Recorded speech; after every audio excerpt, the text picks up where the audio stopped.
Shalom la famille, shalom peuple de Dieu, shalom peuple prophétique.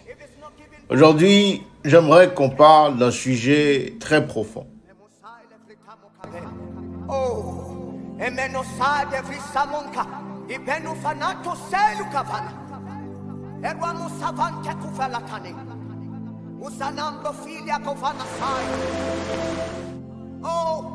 From that river that never runs dry. Ramosai kefina kapon. Otana mukabina mukabel. Aruna mosai. Epukakuna mukabila tone kedwemu. Aramusai o. Il existe trois types de visions d'un prophète voyant.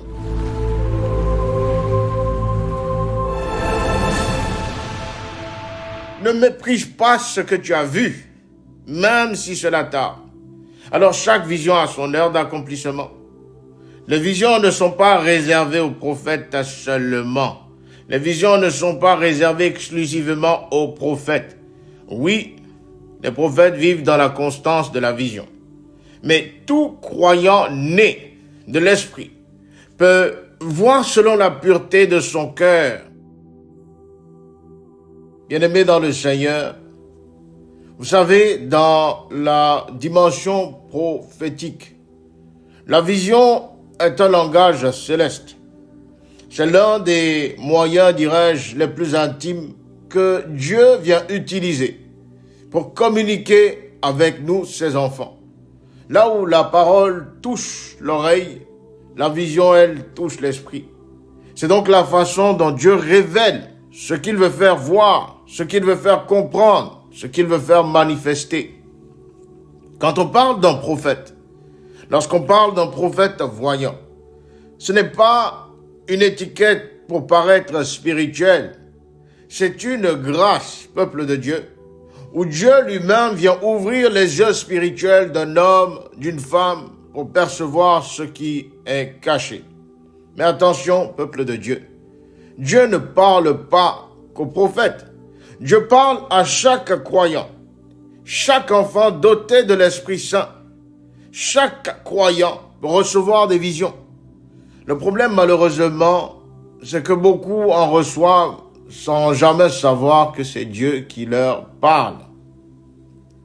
Alors oui, il existe trois types de visions d'un prophète voyant. God spoke.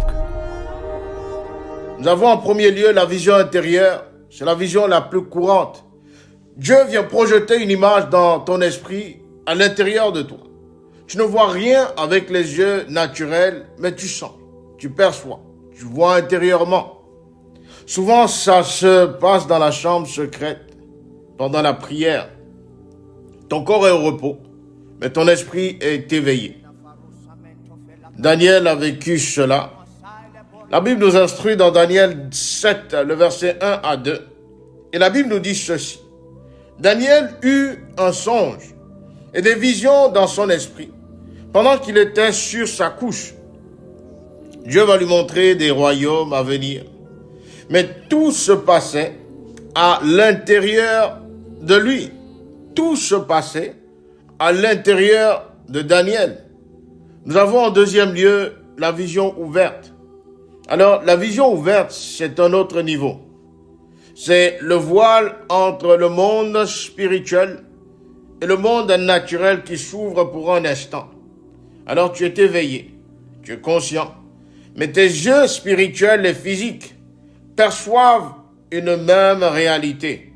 Tu commences à voir littéralement le monde spirituel et le monde physique au même moment. C'est ce que le prophète Ézéchiel a vécu.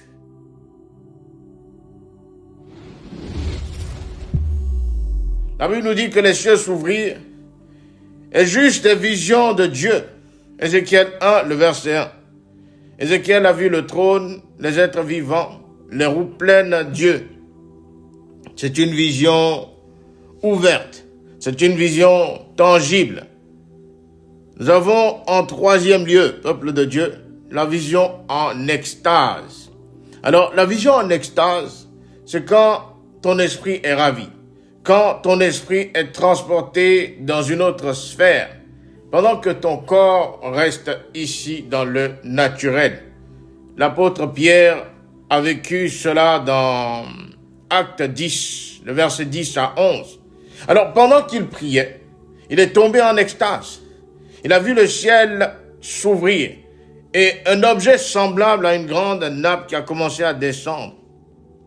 Il n'était plus dans la conscience terrestre. Il était complètement immergé dans la révélation. C'est ce que j'appelle une dimension où l'Éternel vient t'enseigner par immersion spirituelle. C'est une dimension où l'Éternel t'enseigne par immersion spirituelle. Alors, comment Dieu parle à chacun par la vision? Écoute ceci, peuple de Dieu. Dieu n'est pas limité seulement aux prophètes. Dieu parle à tous ses enfants. Mais souvent, nous peinons à reconnaître son langage visuel, son alphabet céleste. Par les songes, l'Éternel nous parle. C'est souvent là la première école de la vision. Quand ton corps dort, quand ton esprit veille. Job 33, versets 14 à 15 dit, « Dieu parle tantôt d'une manière, tantôt d'une autre. L'Éternel parle dans les songes, l'Éternel parle dans les visions nocturnes. Mais beaucoup se réveillent, beaucoup se souviennent vaguement de ce qu'ils ont vu et oublient. Pourtant, peuple de Dieu, Dieu leur avait parlé. » Alors, la deuxième manière par laquelle Dieu parle à ses enfants, c'est par les impressions spirituelles. Parfois, tu pries. Et soudain, tu vois quelqu'un en larmes ou une scène brève dans ton esprit. Tu n'étais pas en train d'imaginer. C'était une mini-vision intérieure. Dieu t'a montré une image. Dieu t'a montré une pensée visuelle pour t'amener à prier, pour t'amener à agir. Beaucoup, malheureusement, négligent ces petits signaux. Alors que c'est souvent là le début de la manifestation du Saint-Esprit qui veulent former nos yeux spirituels. Dieu parle également à ses enfants par la méditation de la parole. Alors tu lis la Bible et tout à coup, un verset devient vivant. Tu le vois littéralement devant toi. Une image s'impose au travers de ce verset à ton esprit. C'est Dieu qui te parle. C'est Dieu qui t'enseigne.